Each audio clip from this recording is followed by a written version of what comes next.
Alhamdulillah wassalatu wassalamu ala Rasulillah wa ala alihi wa sahbihi wa mawalah wa la hawla wa la quwata illa billahi wa ba'd.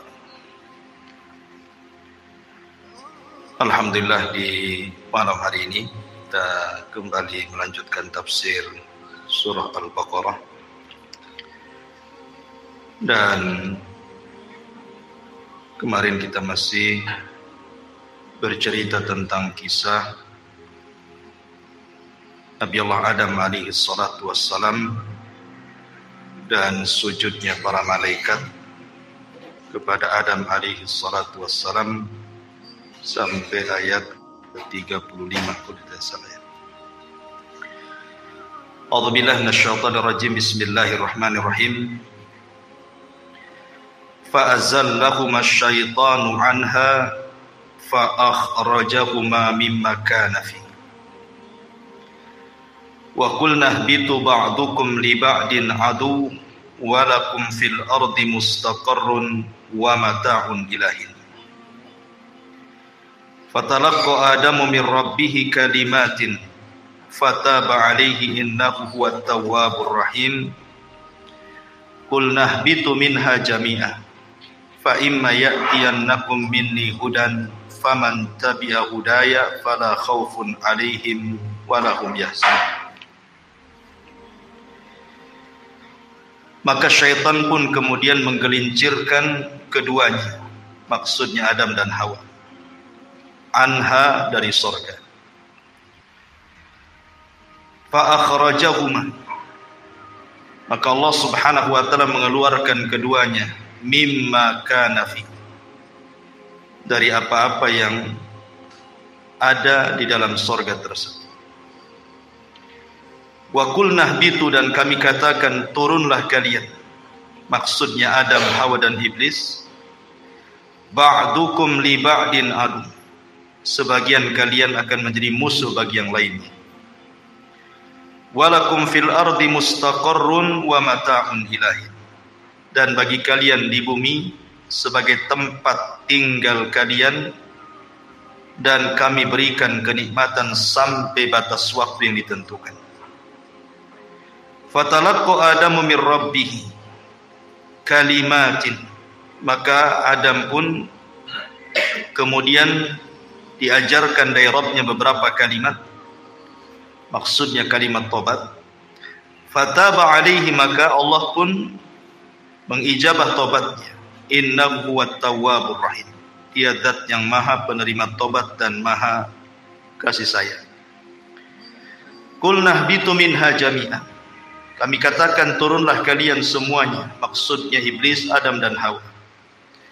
Fa imma ya'tiyannakum minni hudan, kelak kalau datang petunjukku kepada kalian, faman tabi'a hudaya, siapapun yang mengikuti petunjukku, fala khaufun, tidak perlu ada takut, alaihim, atas mereka, wala hum yahzanun, dan tidak perlu mereka bersedih hati. Baik. Ma'asyiral muslimin yang dimuliakan Allah Subhanahu wa taala, ayat ini menjelaskan kepada kita tentang permusuhan antara Iblis dengan Adam dan juga Hawa, dan kelak dengan anak turunannya. Maka malam ini kita akan fokuskan bicara tentang alam asyayatin. Kita akan menjelajah tentang kehidupan alam syaitan, maksudnya dari kalangan jin. Bagaimana kehidupan syaitan-syaitan jin itu? Kemudian apa saja cara mereka menggoda anak Adam? Kemudian kenapa Allah Subhanahu wa taala menciptakan iblis dan syaitan? Apa hikmahnya? Kemudian langkah-langkah mereka. Kemudian dari mana mereka diciptakan? Bagaimana kehidupan mereka? Apakah mereka sama dengan manusia? Dan begitu seterusnya, nanti kita akan ulas tentang seputar kehidupan alam jin dan juga syaitan. Ma'asyiral muslimin yang dimuliakan Allah Subhanahu wa taala. Pertama, kita harus meyakini tentang wujudul jin. Jin itu ada. Kenapa saya membahas soal jin dan syaitan? Karena iblis itu bagian daripada jin. Dan itu pendapat yang kuat berdasarkan firman Allah Subhanahu wa taala, "Kana minal jinni fa fasaqa an amri rabbi." Iblis itu bagian daripada jin yang melakukan kefasikan kepada Rabbnya. Berarti iblis itu bagian daripada jin. Makanya kita akan ulas kehidupan jin. Tentang keberadaan jin, Syekhul Islam Ibn Taimiyah rahimahullahu ta'ala mengatakan, "Lam yukhalif ahadun min tawaifil muslimin fi wujudil jin wala fi anna Allah arsala Muhammadan sallallahu alaihi wasallam ilaihi wa hadha li'anna wujudal jinni tawatarat bihi akhbarul anbiya tawaturan ma'luman bil ittirari wa ma'lumun bil ittirar annahum ahya'un uqala fa'iluna bil iradah bal ma'murun manhiyun." Syekhul Islam Ibn Taimiyah rahimahullahu ta'ala mengatakan, tidak ada satupun kelompok dari kalangan kaum muslimin yang menyelisihi tentang keberadaan adanya jin. Dan juga tidak ada yang menyelisihi bahwa Allah Subhanahu wa taala mengutus Nabi sallallahu alaihi wasallam juga untuk mereka. Jadi nabinya jin juga adalah nabinya manusia. Kemudian beliau mengatakan, wahada, dan karena inilah sesungguhnya keberadaan jin itu sesuatu yang sifatnya mutawatir, sudah tersebar, yang dihabarkan para nabi sebelumnya, bukan hanya Nabi sallallahu alaihi wasallam. Para nabi sebelumnya juga menghabarkan tentang keberadaan adanya jin. Dan mereka adalah makhluk yang hidup, berakal, mereka melakukan sesuatu karena kehendak, dan mereka diperintah dan juga dilarang. Dari sini menunjukkan bahwa jin itu ada, walaupun tidak bisa kita rasakan keberadaannya. Maksudnya tidak bisa kita lihat, tapi kita bisa rasakan keberadaan mereka. Itu kita bisa rasakan sebagaimana kita bisa merasakan keberadaan para malaikat. Maka jin juga sama, kita bisa merasakan keberadaan mereka. Dari mana kita tahunya? Ketika kita kemudian tergerak untuk melakukan perbuatan jahat, perbuatan maksiat, maka itu tandanya bahwa siapa yang menyuruh perkara-perkara itu was-was daripada syaitan dari kalangan jin. Sama ketika kita tergerak untuk mengaji ke sini, untuk ibadah, untuk taat, itu karena dorongan para malaikat. Artinya bahwa bukan sesuatu yang kita tidak bisa melihat, bendanya tidak ada. Contoh saja kipas ini, kita bisa rasakan anginnya, tapi apakah antum bisa mensifati anginnya berbentuk apa? Kan tidak bisa, tapi kan kita bisa rasakan.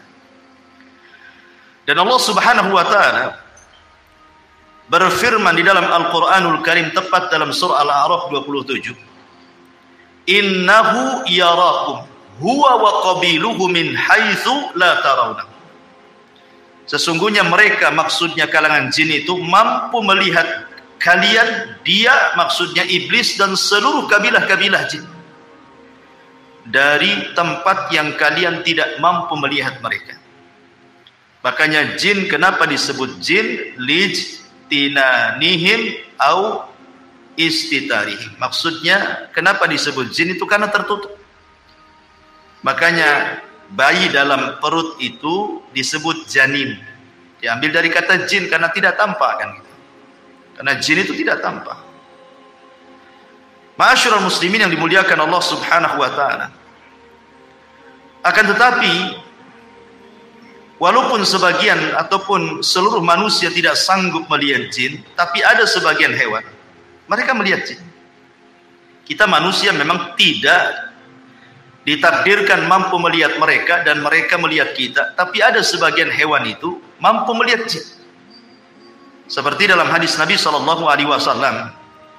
Nabi SAW bersabda dalam hadis Jabir yang dikeluarkan oleh Abi Dawud dalam sunannya, "Idza sami'tum nibahal kilab wa nahiqal hamir bil lail fata'awwadhu billahi minasyaitani fa innahunna yarawna ma la taraw."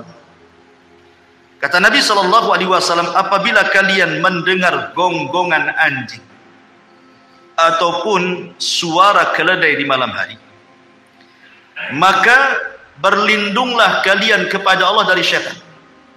Karena sesungguhnya dua hewan itu sedang melihat sesuatu yang kalian tidak bisa lihat. Hadis ini, kata para ulama, bahwa mereka adalah melihat syaitan. Karena kita disuruh berlindung dari syaitan. Karena mereka melihat syaitan. Maksudnya anjing dan keledai itu. Ya. Artinya ada sebagian hewan itu yang ditakdirkan oleh Allah Subhanahu wa taala melihat mereka. Tapi kita selamanya tidak akan melihat mereka. Tapi sebagian para ulama mengatakan sebagai keadilan Allah, ketika di dunia kita tidak bisa melihat mereka, maka di akhirat kita bisa melihat mereka, mereka pula tak bisa melihat kita. Dibalik gitu ya. Kalau di dunia kan kita tidak bisa melihat mereka, tapi di akhirat kita bisa melihat mereka. Itu ada sebagian ulama mengatakan seperti itu. Taib ma'asyiral muslimin yang dimuliakan Allah Azza wa Jalla. Pertanyaannya, kenapa Allah Subhanahu wa taala menciptakan jin? Maksudnya jin-jin yang jahat itu. Ya, ala ra'sihim iblis, tentu ketua gengnya adalah iblis. Kenapa Allah Subhanahu wa taala sampai menciptakan iblis? Buat apa? Ya. Maka kita katakan bahwa Allah Subhanahu wa taala adalah Maha Hakim, Maha bijaksana. Artinya seluruh perbuatannya didasari karena sebuah hikmah. Jadi Allah Subhanahu wa taala ketika menciptakan sesuatu itu tidak ada yang sia-sia.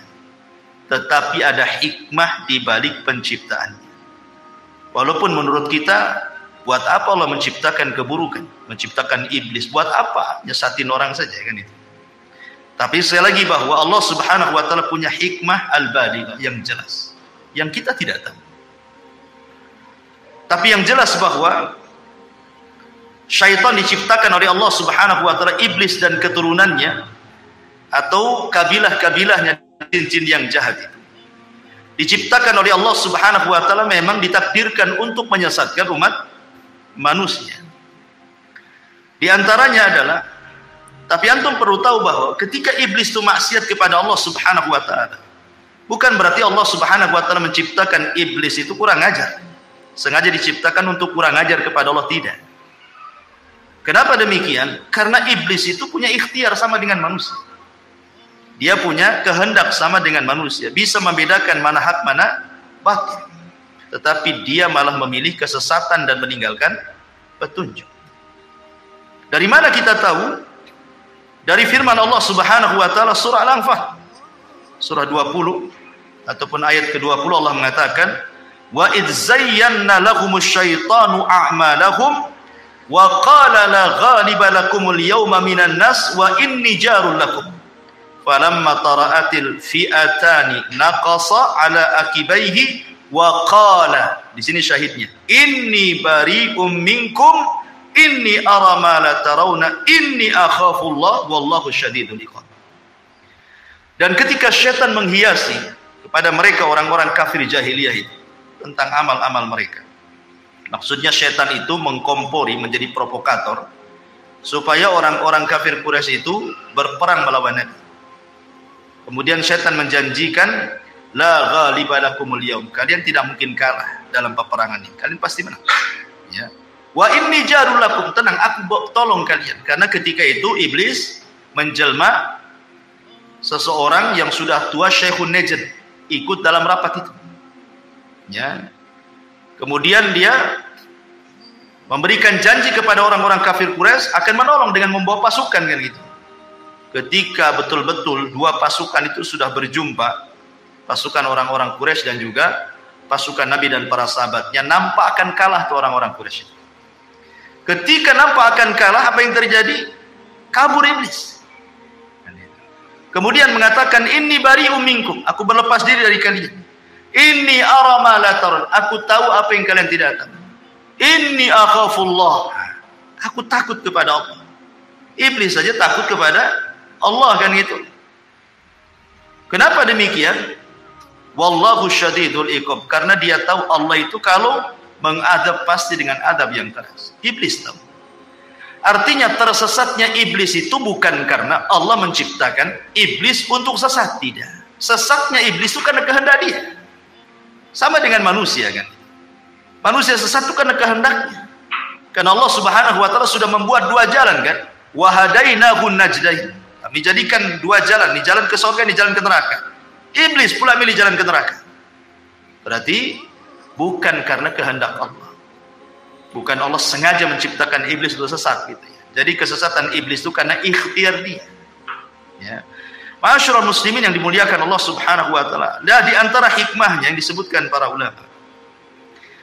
Kenapa Allah Subhanahu wa taala menciptakan iblis, jin, syaitan dan yang semacamnya? Pertama, idharu qudratillahi azza wa jalla. Allah ingin menampakkan kuasanya.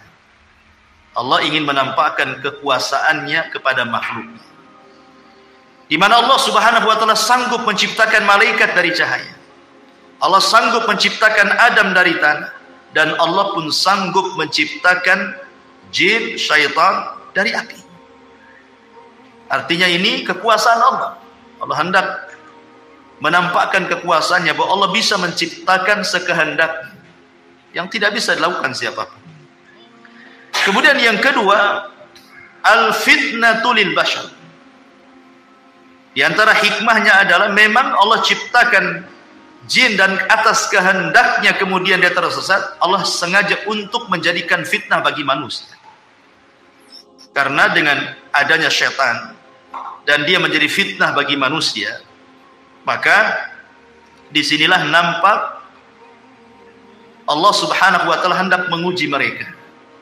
Apakah manusia itu jujur? Apakah mereka tidak jujur dalam keimanan? Maka harus diuji, kan. Kalau tidak ada mengujinya, tidak ada syaitan, tidak ada iblis, maka tidak ada pembeda antara yang baik dengan yang buruk artinya. Dan buat apa juga Allah menciptakan neraka dan surga kalau begitu? Sehingga memang tujuannya adalah untuk memfitnah manusia. Dan itu bisa kita lihat di dalam surah An-Nisa ayat 116 dan 117. Di mana Allah mengatakan, mengambil ucapan iblis. Apa kata iblis? La takhidanna min ibadika nasiban mafruḍa wa la udhillannahum wa la umanniyannahum wa la amurannahum fala yubattikunna adhanal an'am wa la amurannahum fala yughayyiranna khalqallah wa man yattakhidhish syaitana waliyan min dunillah faqad khasira khusranan mubina. Dan syaitan mengatakan, aku pasti mengambil bagian tertentu dari hamba-hambamu ya Rabb, dan pasti aku akan sesatkan mereka, dan akan kubangkitkan angan-angan kosong mereka, dan akan kusuruh mereka memotong telinga-telinga binatang ternak, lalu mereka benar-benar memotongnya, dan aku akan suruh mereka mengubah ciptaan Allah, lalu mereka pun benar-benar mengubahnya. Barang siapa yang menjadikan setan sebagai pelindung selain Allah, maka sungguh dia telah menderita kerugian yang nyata.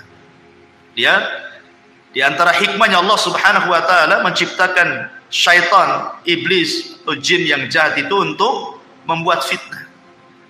Ya. Apa saja bentuk fitnahnya nanti akan sebutkan. Kemudian yang ketiga, tahqiqus sifatil ilahiyah, untuk mewujudkan sifat ketuhanan, di mana di antara nama dan sifat Allah Subhanahu wa taala adalah Al-Ghafur. Allah itu zat yang maha pengampun. Karena di antara sifat Allah Subhanahu wa taala adalah Al-Ghafur, tentu sifat ini bukan hanya sekedar melekat kepada Allah saja, tapi juga harus ada kenyataannya. Ya. Harus ada yang berbuat salah kemudian bertobat. Maka terjadilah sifat Allah atau nama Allah Al-Ghafur, mengampuni. Lah kalau tidak diciptakan syaitan, macam mana manusia akan salah? Ya kan? Manusia tidak akan bersalah kan itu. Tidak ada syaitan, tidak ada yang mengganggunya. Makanya kemudian ini juga salah satu disebutkan para ulama supaya terciptanya, terwujudnya sifat Allah dan namanya yang disebut dengan Al-Ghafur. Kemudian juga yang keempat, ad-dunya daru ikhtibaril insan. Bahwa dunia ini memang tempat ujian bagi manusia. Jadi Allah Subhanahu wa taala menciptakan manusia, kemudian menempatkan manusia di bumi. Kemudian menjadikan mereka khalifah di bumi. Akhirnya Allah Subhanahu wa taala berikan nikmat yang banyak kepada manusia yang kalau kita hitung nikmatnya itu tidak mungkin kita hitung. Wa in ta'uddu nikmatallahi la tuhsuha. Kalau engkau hendak menghitung nikmat Allah tidak mungkin kehitung. Saking banyaknya kan itu. Maka karena Allah Subhanahu wa taala sudah memberikan banyak nikmat kepada manusia, menyenangkan manusia, memudahkan hidup manusia, maka Allah Subhanahu wa taala jadikan dunia ini darul ikhtibar. Allah akan memberikan ujian kepada mereka. Siapa yang taat, siapa yang bermaksiat kan itu. Maka karena dunia ini tempat ujian, harus ada yang bermaksiat, harus ada yang taat, harus ada yang berbuat baik, harus ada yang melakukan perbuatan dosa. Lah salah satunya adalah yang menyebabkan manusia itu melakukan keburukan adalah karena was-was daripada syaitan. Ya. Maka akhirnya kemudian ada yang tergoda syaitan, akhirnya tidak sanggup memegang ujian Allah. Bermaksiatlah dia kepada Allah Azza wa Jalla. Ini juga di antara hikmahnya. Kemudian juga di antara hikmahnya adalah untuk supaya menjadi pelajaran kepada para malaikat, menjadi pelajaran kepada orang-orang yang beriman, baik dari kalangan para nabi ataupun para pengikut orang-orang yang beriman, bahwa hati-hati jangan melakukan dosa. Sebagaimana kemudian Allah Subhanahu wa taala murka kepada iblis, mengutuknya, mengeluarkan dari surga, mengusirnya lagi. Disebabkan apa? Dosa. Karena tidak mau sujud kepada perintah Allah Subhanahu wa taala kan. Ketika Allah mengatakan usjudu li Adam fasajadu illa iblis, gitu ya. Ketika Allah mengatakan sujudlah kalian kepada Adam, semua malaikat sujud kecuali iblis. Aba wastakbara wa kana minal kafir. Sombong, enggan, termasuk hamba Allah yang kafir. Maka ini juga supaya para malaikat tahu dan tertanam sifat takut dalam diri-diri para malaikat ataupun para nabi ataupun orang-orang yang beriman, jangan seperti mereka. Sebab kalau seandainya seperti mereka, maka Allah pun akan murka sebagaimana Allah murka kepada mereka, kepada para jin yang jahat ya, terutama kepada iblis pembesarnya. Kemudian juga ini juga adalah pelajaran bahwa manusia itu tidak bisa hidup tenang. Harus ada mujahadah, harus ada jihad. Dan itu ya, harus ada kesungguhan di dalam melawan musuh-musuh Allah Subhanahu wa taala. Maka di antara hikmahnya juga supaya manusia tidak hidup leha-leha, malas-malas, tetapi kemudian didorong untuk sungguh-sungguh dalam hidup, beristihad, kemudian mujahadah sungguh-sungguh melawan musuh-musuh Allah Subhanahu wa taala dari kalangan syaitan. Kemudian juga supaya Allah Subhanahu wa taala bisa membedakan mana yang baik, mana yang buruk. Liyamizallahul khabitha minat tayyib, agar Allah bisa membedakan mana yang jahat, mana yang baik. Itu di antara hikmah-hikmahnya dan banyak disebutkan para ulama. Ma'asyiral muslimin yang dimuliakan Allah Subhanahu wa taala, ingat bahwa syaitan sudah berjanji di hadapan Allah Subhanahu wa taala, bahkan bersumpah. Apa sumpahnya? Syaitan mengatakan fabi izzatika la ughwiyannahum ajmain. Demi kemuliaanmu ya Allah, ya, la ughwiyannahum ajmain, aku akan sesatkan semua anak turunan Adam tanpa terkecuali. Kemudian di ayat yang lain, bagaimana usaha syaitan ini? La aqudanna lahum siratakal mustaqim, saya akan sesatkan mereka dari jalanmu yang lurus. Tsumma la atiyannahum, sungguh aku akan datangi mereka min baini aidihim, dari depan mereka, wa min khalfihim, dari belakang mereka, wa an aimanim, dari kanan mereka, wa an syamailim, dari kiri mereka, wala tajidu aktsarahum syakir. Sampai engkau akan dapati kebanyakan mereka tidak akan menjadi hamba yang bersyukur kepadamu. Ya. Jadi dari sini menunjukkan bahwa iblis antaranya itu dari jin-jin yang jahat, dari kalangan syaitan itu. Mereka akan berusaha dari arah mana saja. Ya, dari arah mana saja, dengan cara apa saja untuk menyesatkan anak Adam. Baik dengan jalur yang baik ataupun dengan jalur yang jahat. Ulama menyebutkan bahwa di antara langkah syaitan atau khutuwati syaitan itu ada 7. Ya, di antara langkah-langkah syaitan itu ada 7. Yang pertama, syaitan itu akan membuat manusia kalau tidak kufur musyrik, disuruh menyekutukan Allah Subhanahu wa taala atau melakukan kekufuran. Makanya kemudian dalam surah Yasin 60 Allah mengatakan, alam ahad ilaikum ya bani adam alla ta'budu syaitan innahu lakum aduwwum mubin. Bukankah aku sudah mengikat perjanjian kepada kalian wahai anak Adam, jangan sembah syaitan karena dia musuh kalian yang nyata. Allah sudah mewanti-wanti, jangan sembah syaitan. Karena memang syaitan itu berusaha supaya manusia menyembah dia. Makanya kemudian Nabi Ibrahim alaihi salatu wassalam mengatakan kepada ayahnya, ya abati la ta'budi syaitan. Wahai ayahku, jangan sembah syaitan. Karena tujuan syaitan itu bagaimana manusia menyembah, ya, melakukan kesyirikan dan kekufuran. Tapi kalau tidak berhasil, tauhidnya kuat, ya, maka syaitan akan masuk ke langkah kedua. Bagaimana orang itu dibuat melakukan bid'ah, ya. Bagaimana orang itu menyelisihi Nabi, menyelisihi sunnah-sunnah, menyelisihi petunjuk-petunjuknya. Akhirnya kemudian disesatkan dari jalan Nabi SAW. Maka mereka berusaha untuk mengacau manusia supaya jauh dari petunjuk Nabi. Makanya ketika kita bicara tentang hadis haud, hadis telaga, ada sekelompok orang itu yang tidak boleh minum, dicegat malaikat, diusir. Kemudian dikatakan oleh Nabi SAW, ummati ummati ya Rabb, mereka umatku, biarkan minum. Tapi kemudian dikatakan kepada Nabi SAW, innaka la tadri ma ahdatsu ba'daka innahum ghayyaru wa baddalu. Muhammad, kau tidak tahu apa yang terjadi dengan umatmu sepeninggalmu. Mereka merubah-rubah syariat. Mereka jauh dari petunjukmu, mereka tersesat, ya, dan itu adalah langkah syaitan. Kalau tidak bisa antum melakukan itu, karena mungkin antum kuat tamasuk dengan sunnah, memegang sunnah Nabi SAW, turun ke tingkatan ketiga, antum dibuat melakukan dosa besar.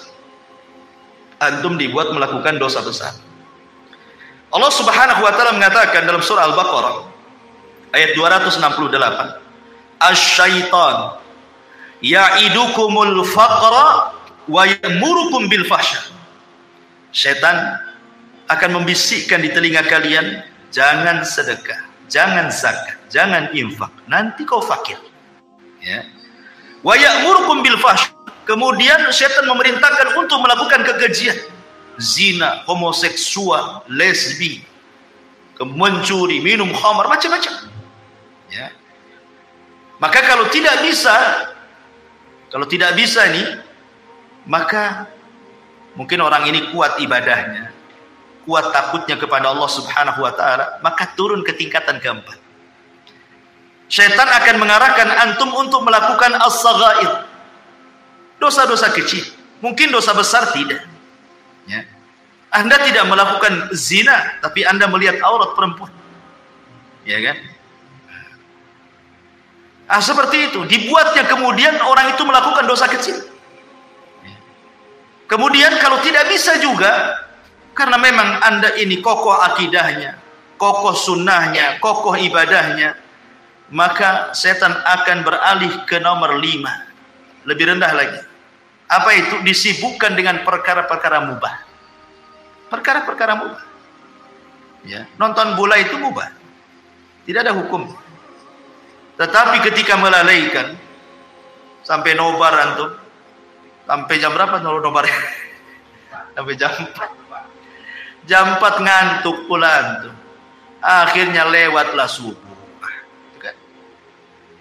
Dimudahkan seperti itu. Perkara-perkara mubah itu disibukkan dengan perkara-perkara mubah untuk apa?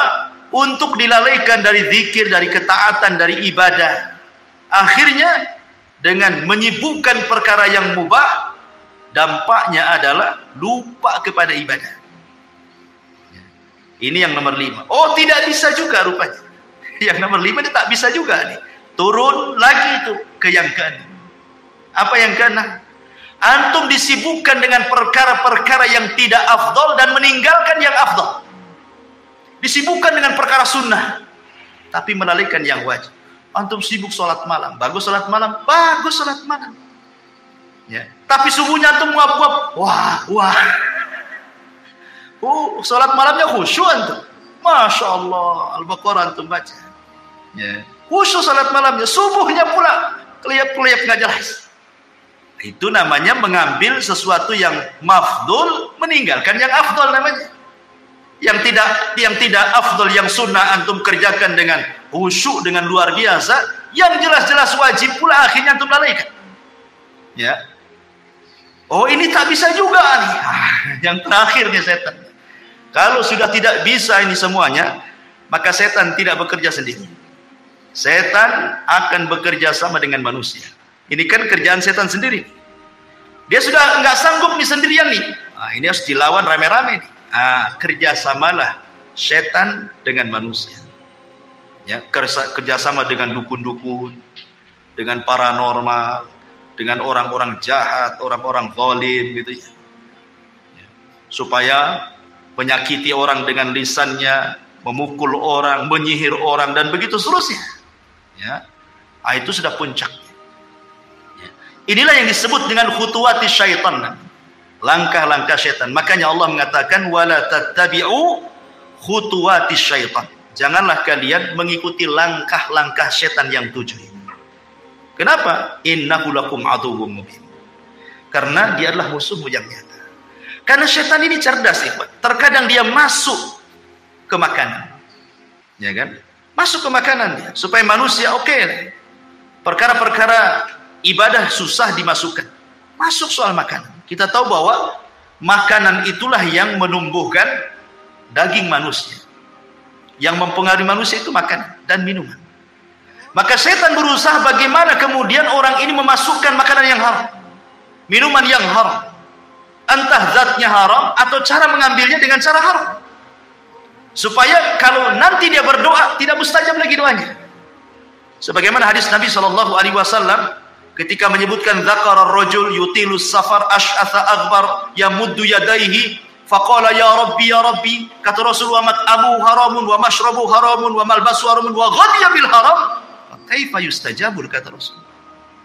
Ada orang yang berdoa tinggi-tinggi memelas, ya Rabb, dia sudah miskin, dia musafir, dia mengangkat kedua tangannya. Itu 4 perkara yang jelas-jelas mustajab doa. Mustajab doa itu 1, musafir itu mustajab doanya. Ya, makanya kalau ada musafir datang ke rumah antum, tamu dari jauh gitu ya, minta doanya, mustajab tuh doanya. Ya. Kemudian yang kedua, fakir, miskin. Orang miskin itu mustajab doanya, karena kalau berdoa ikhlas orang miskin itu. Kemudian mengangkat kedua tangan. Rasul mengatakan innallaha hayyun karim yastahyi idza rafa'a yadayhi yastahyi li 'abdin idza rafa'a yadayhi an yaruddahu masifra. Allah itu zat yang maha malu tapi maha pemurah. Allah malu kalau ada hamba yang mengangkat tangan seperti ini berdoa, maksudnya doa masalah bukan doa ibadah. Kemudian Allah biarkan kosong tuh tangannya. Allah malu. Ya. Kemudian yang keempat, memelas. Ya. Karena di antara asbab mustajab doa kata Rasul itu memelas, terus mengeluh, itu salah satu mustajab doa. Artinya orang ini punya 4 syarat harusnya diijabahkan doanya, tapi tidak diijabah juga. Kenapa? Ya kata Rasul, bagaimana akan diijabah? Makanannya, minumannya, ya kan, dari yang haram. Pakaiannya dari yang haram. Dibesarkan dari benda yang haram. Fa kaifa yustajabul? Bagaimana akan dikabulkan? Lah setan masuk dari jalur ini. Ya. Dia berusaha untuk mengacau makanan orang. Ya. Karena tahu bahwa perut ini adalah bagian daripada syahwat. Ya. Perut ini bagian daripada syahwat. Syahwat itu dari leher ke atas dan dari leher ke bawah. Itu syahwat. Ya. Dari leher ke atas mata, telinga, otak, ini bisa melakukan syahwat, memandang yang diharamkan, mendengar yang diharamkan, mengucapkan sesuatu yang diharamkan, berpikir yang jorok yang diharamkan. Dari leher ke bawah ada perut dan kemaluan. Lah itu setan berusaha untuk menghiasi itu semua tuh. Seperti itu langkah-langkah setan. Ikhwatu fiddin, muliakan Allah Azza wa Jalla. Kemudian setan masuk dari dua jalan. Pertama dari syubhat, yang kedua dari syahwat. Ya. Syubhat merusak agamanya, syahwat merusak akhlaknya.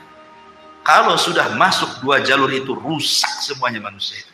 Agamanya rusak, akhlaknya rusak. Apa yang dikehendaki manusia itu? Ya.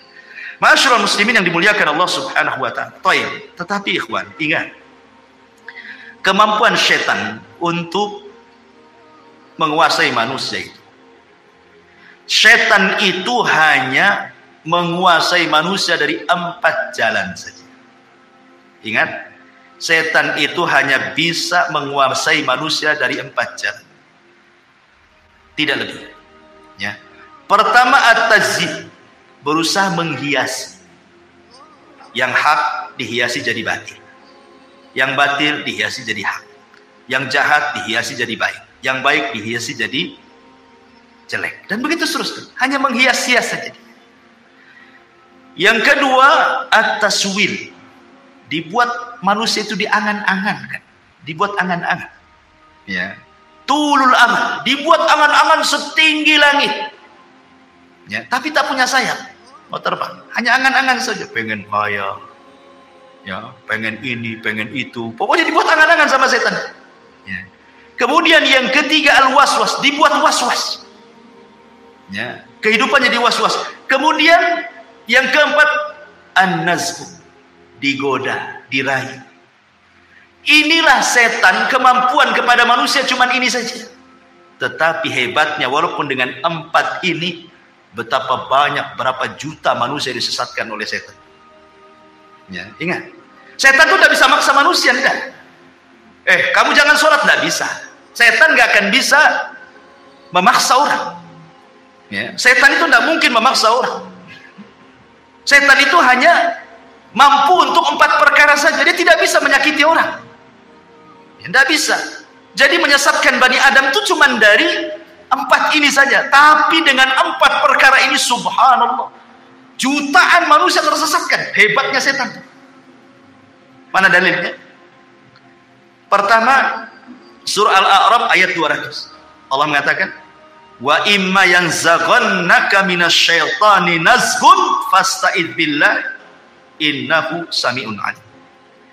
Dan jika setan sedang menggodamu. Ini pertama menggoda nih.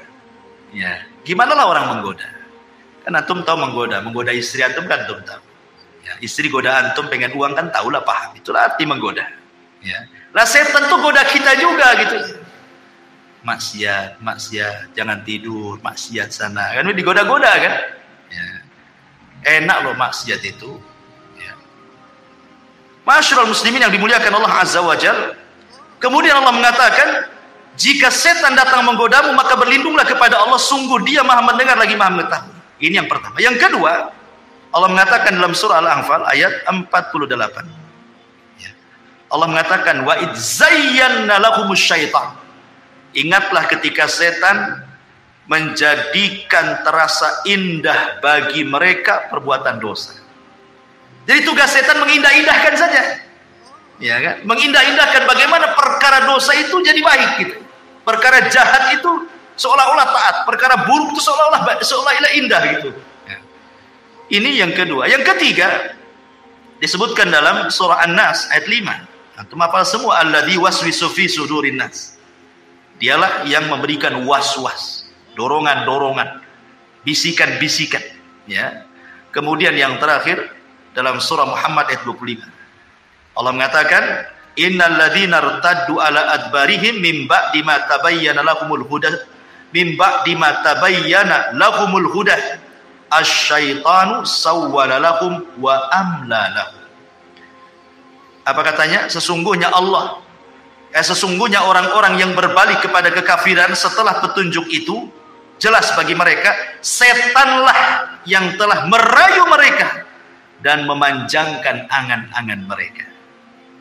Ya, jadi setan itu saya ulangi dari 4 cara tuh menyesatkan orang itu. Pertama menghiasi, yang kedua membuat angan-angan, yang ketiga membuat was-was, yang ketiga menggoda-goda. Tapi dengan 4 cara ini, betapa banyak kemudian kemaksiatan yang terjadi. Pembunuhan, perzinahan, minum khamr, ya kan, kejahatan, penghinaan, cacian, makian, merendahkan, ghibah, namimah, macam-macam dosa keluar tuh. Ya kan? Lihat ketika Qabil membunuh Habil. Siapa yang ngasih waswas Qabil? Syaitan. Bil, tengoklah tuh cewek yang akan kau nikahi. Tengok pula kembaranmu cantik mana, kan begitu. Tengoknya kembarannya lebih cantik. Tengok kembaran Habil kok tak cantik. Tak mau saya. Kan gitu ya. Dia digoda. Coba bayangkan. Akhirnya berakhir apa? Dibunuh pula si Habil. Hanya gara-gara godaan bisa bunuh orang. Hanya gara-gara godaan bisa bunuh orang. Ingat kisah Abid Bani Israel yang dititipi seorang wanita. Ya, awalnya baik-baik saja, tapi naruh makanan di depan pintu. Setan datang. Kok ini ulama Bani Israel? Tak sopan kau naruh makanan di depan pintu. Ketuklah pintunya, ucapkan salam. Nanti mati kau tak tahu, katanya. Akhirnya ngetuk pintu. Selama itu dia tidak pernah mendengar suara perempuan. Coba. Ketika assalamualaikum, dia jawab waalaikumsalam. Setan masuk. Oh, indah juga itu suaranya. Baru suaranya tuh. Kadang-kadang suara itu menipu. Dulu belum ada televisi, masih pakai radio. Antum dengar suara perempuan siaran di radio itu, kayaknya indah, suara cantik, padahal orang hitam. Ya, jelek kan? Kadang-kadang orang kan terpengaruh dengan suara kan? Iya kan? Mulailah dia. Setan datang lagi. Tak sopan lah. Saya hanya naruh ngetuk pintu. Tanyalah kebutuhannya. Mungkin dia butuh apa-apa. Boleh tanya. Ya. Akhirnya ditanya. Bagaimana kondisimu? Baik. Apa butuhmu? Ini. Lama-lama kata setan, tak bagus juga. Dia sudah lama ditinggalkan saudaranya. Dia pun perlu ngobrol. Boring. Stres katanya. Akhirnya ngobrol. Zina. Hamil. Setelah hamil apa? Setan ngomong. Nanti kalau saudaranya datang dari jihad, tahu kau yang menghamilinya, kau akan dibunuh. Kalau kau ingin selamat, bunuh bayinya. Hilangkan barang buktinya. Nah, mulai membunuh. Ya. Sudah dibunuh bayinya, datang pula setan. Apa wanita itu tidak akan cerita sama saudaranya? Pasti cerita juga tuh. Sebaiknya kau bunuh juga daripada kau dibunuh. Dibunuh semuanya. Habis sebenarnya. Sampai di sini tidak juga.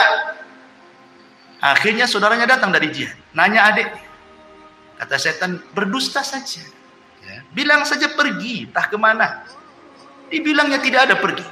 Ya percaya saja yang ngomong ustaz. Ya, yang ngomong ahli ibadah. Ibadahnya orang yang paling khusyuk di Bani Israel. Ya percaya saja lah. Rupanya saudaranya pulang. Setan masuk ke saudaranya dalam mimpinya.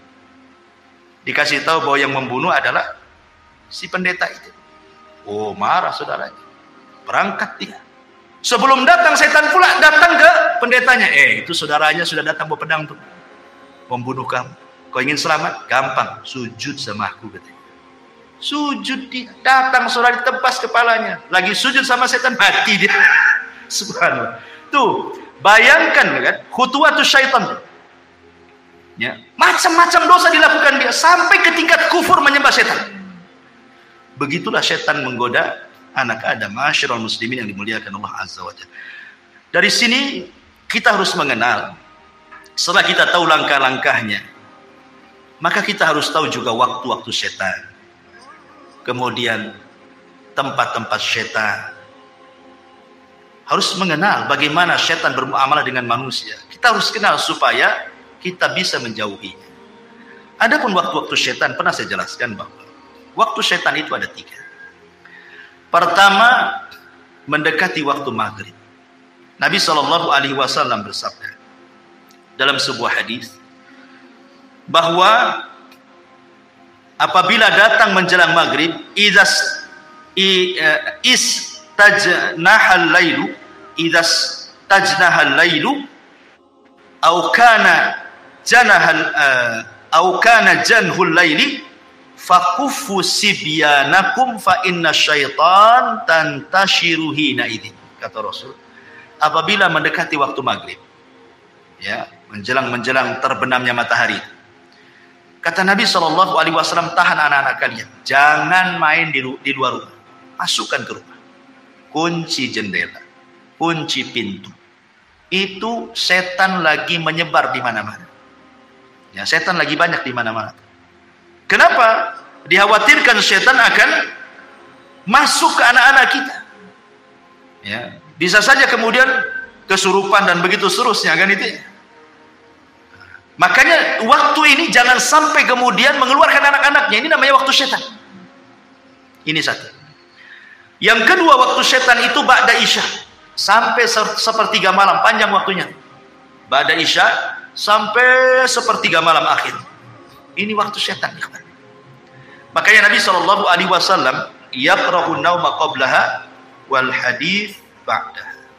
Rasul memakruhkan tidur setelah maghrib. Nggak boleh tidur setelah maghrib itu, karena ke isya cepat. Ya, nanti bablas maghribnya kan, apa isyanya ya. Kemudian Rasul memakruhkan bicara setelah isya, kecuali ada manfaatnya, entah manfaat dunia atau manfaat akhirat seperti ngaji seperti ini. Tapi kalau tidak ada manfaat dunia dan akhirat, apa sih manfaatnya? Hanya ngobrol, nongkrong gitu, tidak jelas gitu ya. Maka setan akan talau bermain-main tuh dengan orang. Dibuatnya orang kuliner malam-malam, berangkat jam 8, pulang jam 12, sampai jam 12 tidak langsung tidur juga. Baru tidur ketika malaikat turun pula pun tidur. Kan sepertiga malam akhir. Jadi orang itu dilalaikan jangan sampai bangun di sepertiga malam akhir, dan kalau bisa jangan sampai subuh bangun. Itu waktu setan. Ya.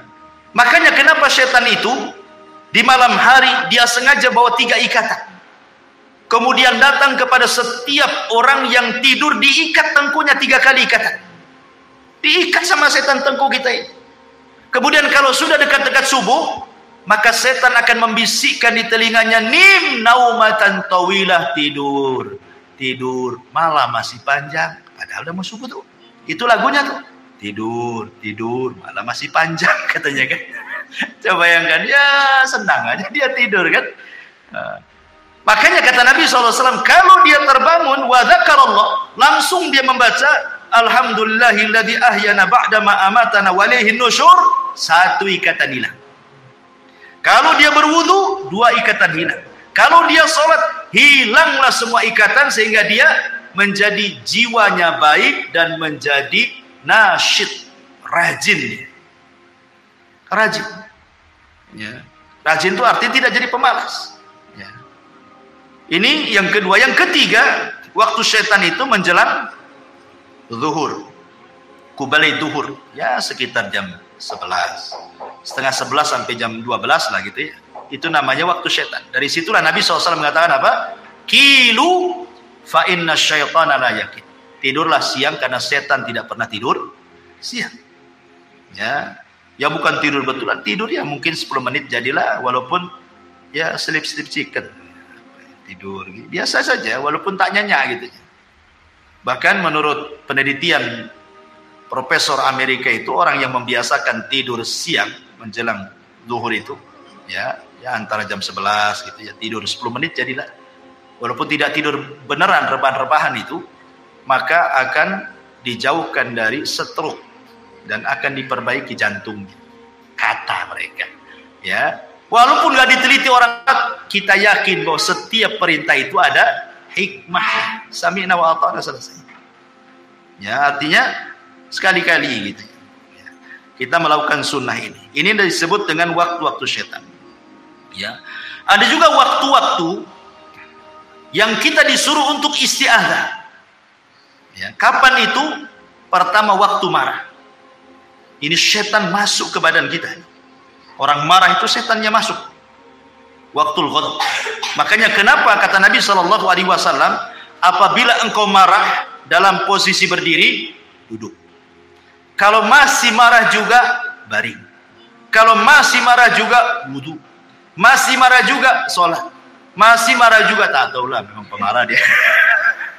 Artinya sudah macam-macam nih kan. Jadi tahap-tahapan Nabi SAW itu sudah dikasih tahu. Ya. Kemudian yang kedua, waktu syahwat. Waktu ketika orang itu syahwatnya bangkit. Istiadah kepada Allah Subhanahu wa ta'ala. Apalagi anak-anak muda yang belum kawin, bahaya. Maka disuruh puasa untuk meredakan syahwat. Kemudian juga qabla shalah, menjelang waktu salat. Biasanya setan datang tuh. Kemudian diberatkan kaki melangkah untuk salat. Istiadah kepada Allah Azza wa Jalla. Ya. Kemudian yang keempat, al-iqdam ala a'malis salihati.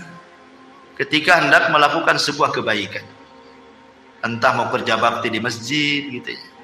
Entah mau sedekah, entah mau apa, pokoknya ada saja. Nggak bisa lewat dia, lewat istrinya. Bang, jangan sedekah dulu lah bang.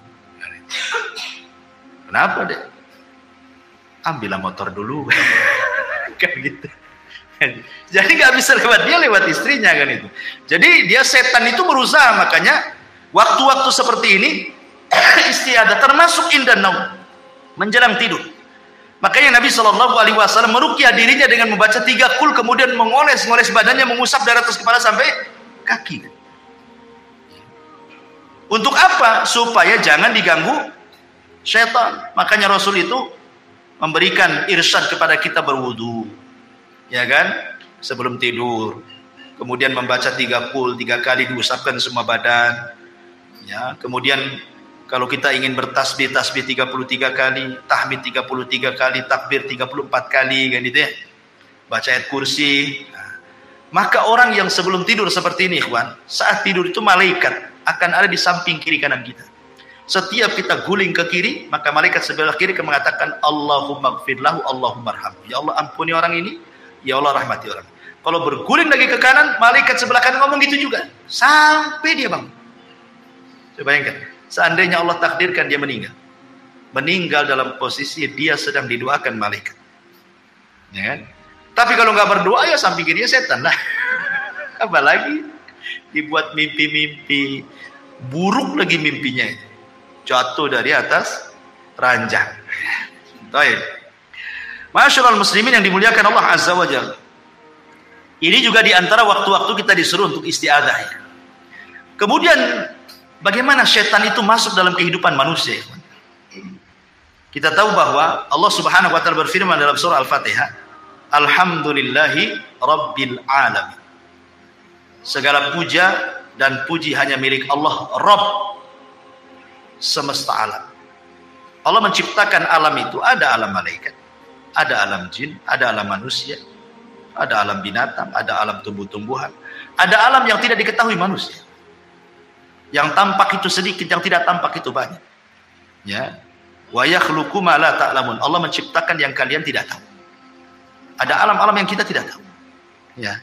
Intinya bahwa di antara dua makhluk yang berakal yang Allah ciptakan yang ada hubung kait dengan manusia, pertama malaikat. Malaikat sejak sujud kepada Adam, sejak itulah ada hubung kait antara malaikat dengan Adam dan dengan seluruh anak keturunannya. Malaikat akan senantiasa bersama manusia. Ya, sejak janinnya, dia yang meniupkan ruhnya, dia yang mencatat takdirnya. Ya kan? Kemudian lahir dengan selamat. Nah, kemudian setelah lahir ke dunia, maka malaikat akan menjaga dia. Wa inna alaikum lahafidin. Sungguhnya Allah utus kepada kalian malaikat-malaikat penjaga. Kemudian setelah balik, mukallaf, malaikat catat, raqib dan atid amalan baik kita kan itu. Dan begitu seterusnya, ada malaikat terbang ke sana kemari mencari majelis ilmu, majelis zikir. Ada malaikat tiap Jumat berdiri di pintu masjid, mencatat orang yang pertama bagikan korban unta, kedua bagikan korban sapi, ketiga bagikan korban kambing, keempat bagikan korban ayam, kelima bagikan korban telur ayam. Habis telur ayam.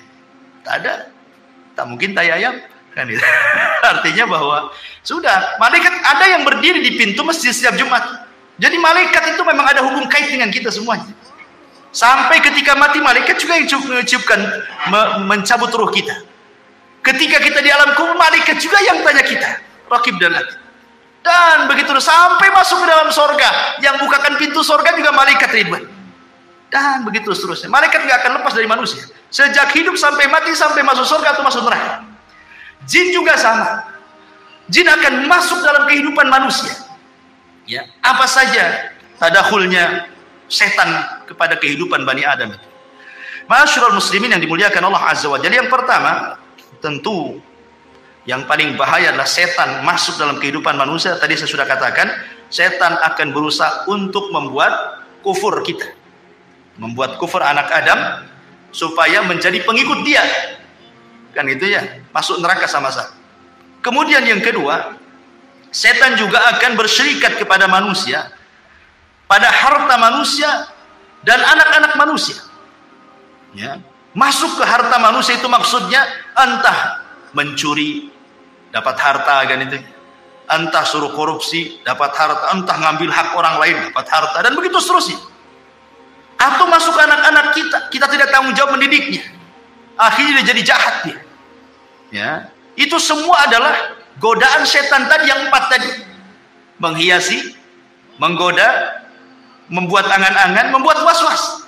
Nah, kemudian juga yang ketiga, setan masuk juga pada seluruh kehidupan manusia. Antum rapat, setan juga ada di situ. Makanya lihat di rapat tuh ada juga yang gebrak-gebrak meja. Emosi dia, ada setannya. Kan itu ya. Lagi emosi, masuk jadi rapat. Lihat ketika Nabi SAW dah hijrah. Rapatlah Abu Jahal di mana? Di Darun Nadwah. Untuk apa? Mensiasati menangkap Nabi. Berujung dengan membunuh Nabi. Itu siasatnya. Sehingga Allah mengatakan, wa idh yamkuru bikal ladzina kafaru liyuthbituka aw yaqtuluka aw yukhrijuk. Ketika setan membuat makar kepada manusia untuk memenjarakan Nabi, untuk membunuh Nabi, untuk mengusir Nabi. Jadi orang itu rapat. Abu Jahal dan ketua-tua kabilah rapat di Darun Nadwah. Datang setan menjelma manusia, ikut rapat pula di situ. Coba bayangkan, kalau rapat, setan pula pesertanya. Kira-kira gimana rapat? Kacau ya. Jadi manusia itu masuk ke rapat-rapat manusia itu. Ya. Jadi semua perkara-perkara manusia akan masuk di situ.